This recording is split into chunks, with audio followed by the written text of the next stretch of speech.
네, 안녕하세요. 세미 스마트팜 TV입니다.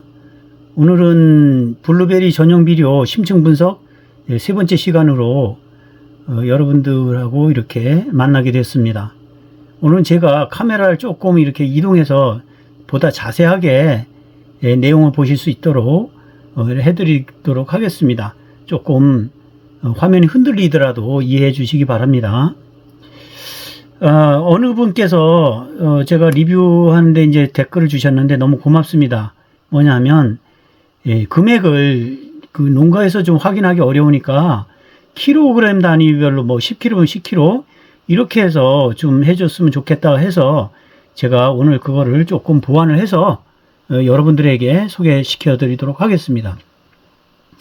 저는 이 블루베리 전용 비료에 대한 그 성분 분석이라든지 가격 대비를 보면서 굉장히 놀란 부분들이 있어요. 여러분들도 아마 그런 부분을 이제 보실 텐데 한번 이제 같이 보도록 하겠습니다. 자, 우리나라에서 생산되는 완효성 복합 비료 블루베리 전용 비료입니다.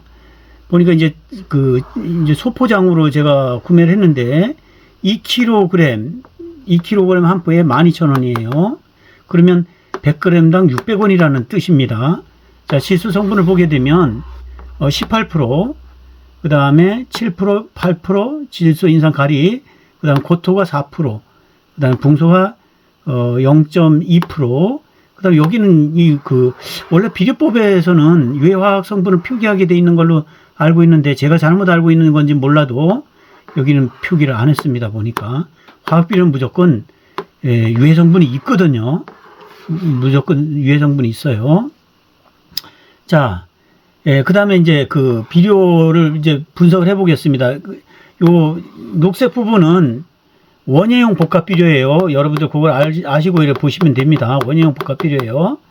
자, 이 블루베리 전용 비료, 우리나라에서 생산되는 비료를 보게 되면 18%, 원예용 복합 비료는 전용 복합 비료는 12%, 그 다음에 인산질은 블루베리 전용 비료 7%, 원형 복합 비료 5%, 그 다음에 전용 비료 8%, 원형 복비 6%, 그 다음에 고토 전용 비료 4%, 원형 복비 7%. 그래 보게 되면 질소가 그 원형 복비가 약 6% 정도 적습니다. 그 다음에 그 인산도 2% 정도 적고 가리질도 2% 정도 적고 대신 고토는 그 3% 정도 많습니다.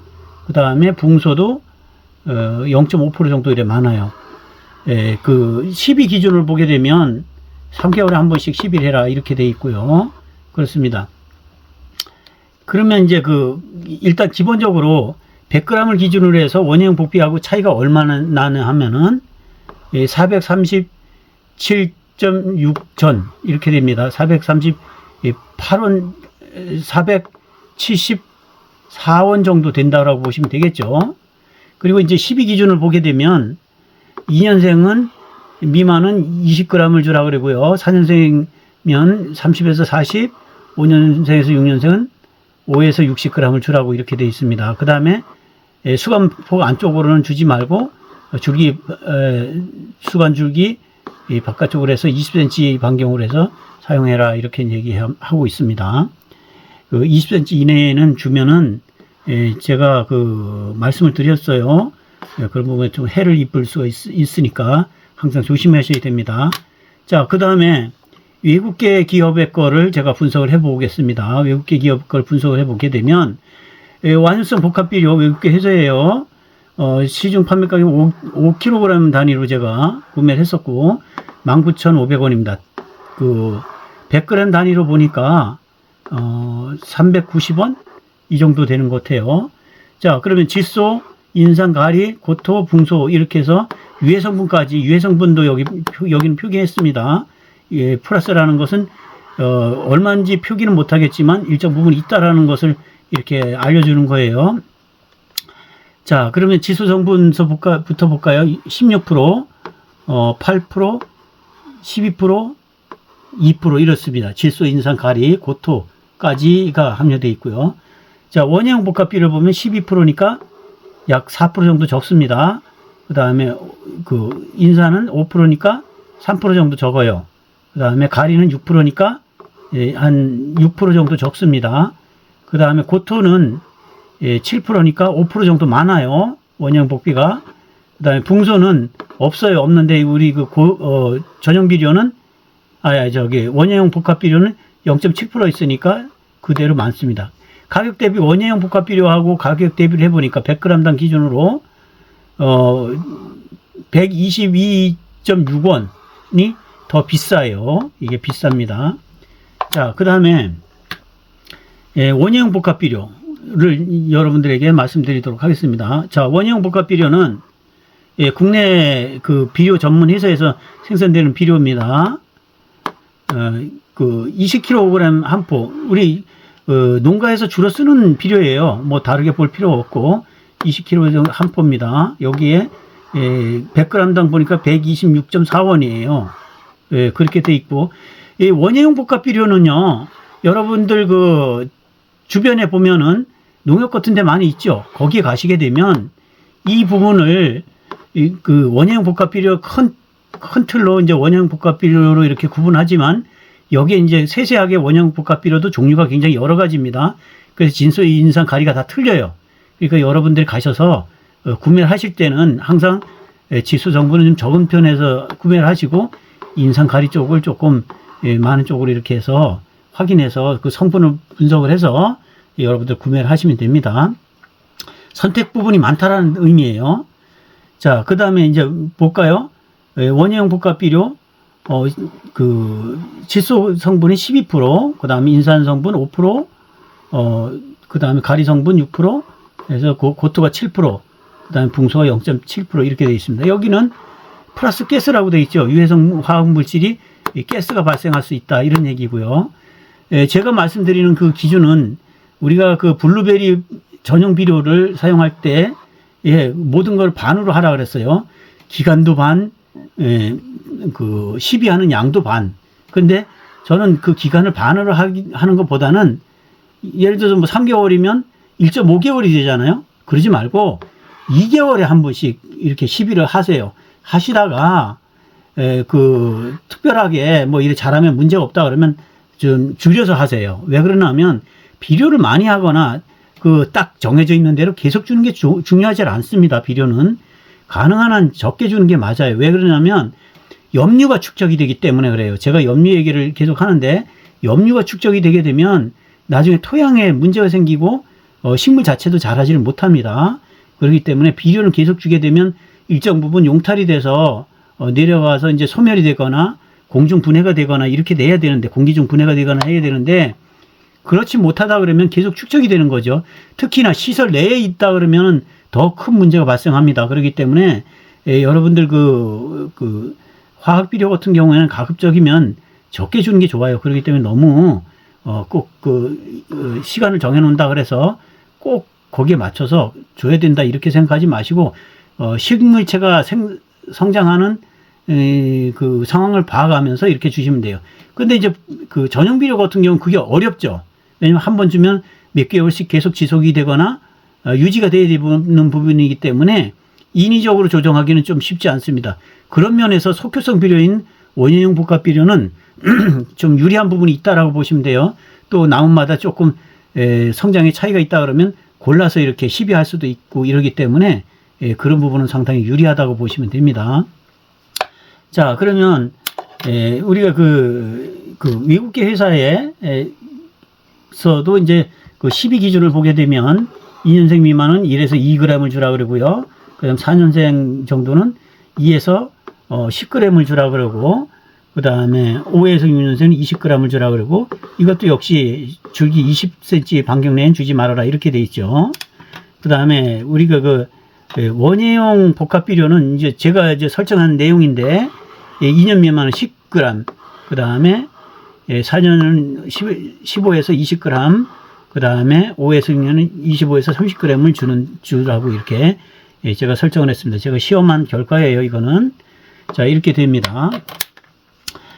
1, 2 제품보다는 굉장히 저렴하죠. 자, 그런데 100g 기준이니까 자, 원예용 복합 비료를 기준으로 해서 우리나라에서 생산되는 제품이 얼마입니까? 437원 정도, 474원 정도 되죠. 그런데 외국계 회사에서 들어온 건 123원 정도 돼요. 그러면 외국계 회사에서 들어오는 제품이 더 싸다는 얘기예요. 우리나라 블루베리 그 전용 비료보다는 굉장히 싸죠. 이건 100g 기준이기 때문에 이렇습니다. 자, 차이가 얼마가 나는 거예요? 이거 외국계 전용 비료끼리도 이렇게 차이가 굉장히 많습니다. 그죠? 470원대고 여기는 120원대예요. 예, 우리나라 그 원예용 복합 비료, 완용성 비료 기준으로 봐도 이렇게 차이가 많습니다. 도대체 왜 이런지를 모르겠어요. 그래서 회사에서는 원가 계산을 하셔서 거기에 적절한 이윤을 붙여서 이렇게 판매를 하셔야 됩니다. 무조건 이렇게 그 고액으로 이렇게 판매를 하면 안 돼요. 제가 항상 말씀드리지만, 서로가 부담 없이 사용할 수 있게끔 이렇게 비료는 만들어져서 공급이 돼야 됩니다. 합리적인 가격이라 그러잖아요. 그런 걸 가지고. 근데 밑에 거는 이제 이것은 지금 원예용 복합 비료 기준으로 해서 이것은 외국계 회사의 제품이고요. 뭐 외국계 회사 제품 굉장히 유명한 회사예요. 이건 우리나라 제품의 그 비료예요. 근데 코팅만 해서 재포장해서 판매하는 가격이 이렇게 차이가 왜 나는지를 저는 아직도 이해를 못합니다.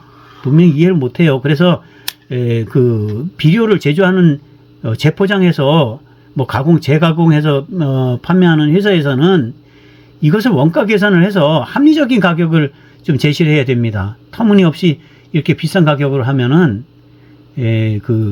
나중에 가서는요, 여러 시간이 지난 이후에는 오히려 그게 부메랑이 될 수도 있다라는 걸 꼭 명심해 주시기 바랍니다.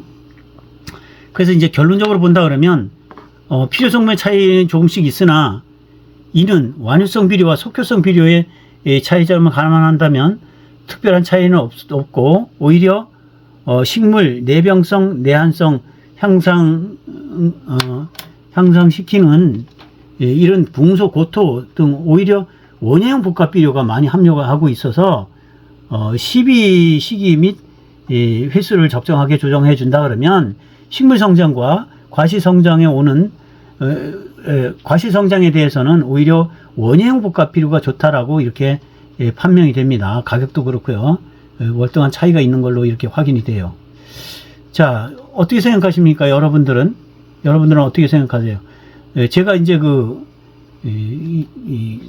세 번째 시간으로 마무리를 좀 하려고 했었는데, 제가 그 가격 대비 부분이 조금 더 제가 드릴 말씀이 있어서 부득이하게 4번으로 이렇게 나눠서 여러분들에게 리뷰하도록 하겠습니다. 오늘은 여러분들에게 이 비료에 대한 부분 이런 분석을 하고 왜 이렇게 비싼지, 또 그리고 기준은 뭔지, 또 성분은 함유하고 있는 성분은 뭔지, 이런 거를 종합적으로 이렇게 설명드렸습니다. 다시 한번 제가 추가적으로 좀 설명드린다 그러면 우리나라의 원예용 복합 비료는 12기준을 조금 더 설명드릴게요. 여러분들이 이게 필요한 부분일 테니까. 2년생 미만은 20g을 줘라. 4년생은 30에서 40g을 줘라. 5에서 6년생은 50g에서 60g을 줘라.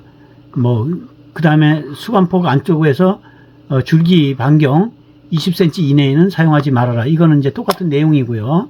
자, 그 다음에 외국계 기업에서는, 기업 제품은, 2년생 미만은 1에서 22g을 줘라. 그 다음에 4년생은 2에서 10g을 줘라. 그 다음에 3년생은 5에서 6년생은 20g을 줘라. 이것도 역시 반경 20cm 이내는 주지 말아라. 이런 얘기고요. 자, 우리나라 제품 중에 원예용 복합 비료 2년생 미만 10g, 그 다음에 4년생은 5에서 20g 정도, 그 다음에 5에서 6년생은 25에서 30g. 이거는 제가 실제 연구를 하면서 이 기준은 제가 만들어 놓은 기준이에요. 역시 20cm 반경 이내에는 주지 않는 게 좋습니다. 제가 왜 20cm 이내에는 주지 말아야 된다라는 것은 조금 일부분 설명을 드린 적이 있는데, 다시 한번 설명드리면, 우리가 과수하고 토양하고 이렇게 붙어 있는 지점이 있죠. 예, 그 지표면하고 붙어 있는 지점이 있습니다. 그러면 과수의 주관은 땅에서 이렇게 솟구쳐 올라와 있죠. 그래서 그 가까이 주거나 닿게 주게 되면 예, 그 식물체에 직접 닿아 있는 부분이기 때문에 예, 당연히 피해가 가는 건 당연한 거고요. 그렇지 않다 하더라도요, 그 줄기 쪽에서는 약간 이렇게 벌어져 있는 부분이 있습니다. 일반 토양은 이렇게 다져져서 서서히 이렇게 흡수가 되지만 줄기 쪽에 있는 부분은 조금 푸석하게 이렇게 벌어져 있어요.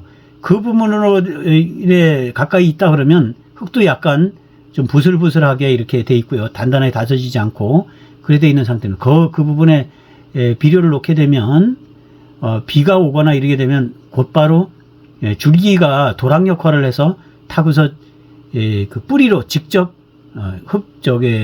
접촉을 하게 됩니다. 뿌리에서 직접 접촉을 하게 되면 뿌리서부터 이게 과비가 되죠.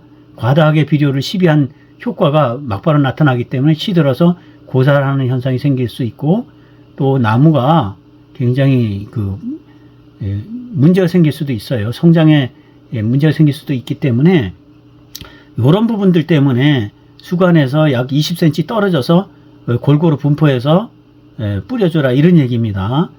무슨 얘기인지 아시겠죠? 수관에 가까이 주게 되면 그 수관에 수관을 이제 도랑 역할을 하는 수관을 따라서 내려갈 수 있고, 또 나무 밑에는 이 토양 자체가 다져지지 않고 부슬부슬하기 때문에 쉽게 위에 있는 유기물이라든지 비료 성분이 흡수가 될 수가 있어요. 그래서 비가 오거나 이러면은 그 비료 성분이 일시적으로 뿌리에 직접 닿게 되면 피해를 본다 이런 얘기입니다. 여러분들 꼭 명심하시고, 꼭 블루베리 뿐만이 아니라 일반 원예용 채소라든지 이런 것도 그렇고 또 과수도 역시 마찬가지입니다. 이것은 여러분들이 꼭 지켜서 식물에 피해가 안 가도록 이렇게 해 주셔야지만 돼요. 오늘 이 시간은 여기까지만 하고요. 다음 시간에 만나 뵙도록 하겠습니다. 고맙습니다.